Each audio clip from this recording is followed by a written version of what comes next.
Welcome to the slop farm. Enjoy the video.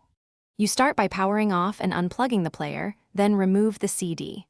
Once done, open the tray or top cover to access the mechanism. Do this carefully to avoid cables. Inspect the disc and chamber. Fingerprints and dust cause most skips, so you clean the visible debris with a soft brush and microfiber cloth. Next, dip a cotton swab in isopropyl alcohol and gently wipe painted metal parts and plastic guides to remove grime that prevents smooth motion. You now focus on the lens and moving parts. Carefully hold the sled and use a lightly moistened cotton swab to clean the optical lens with single, gentle strokes. Avoid scrubbing.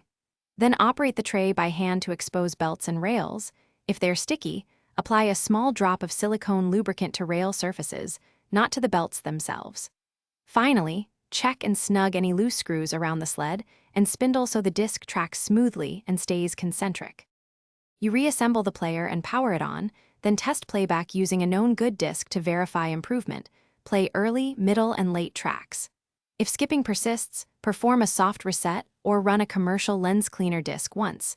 This can help with light contamination.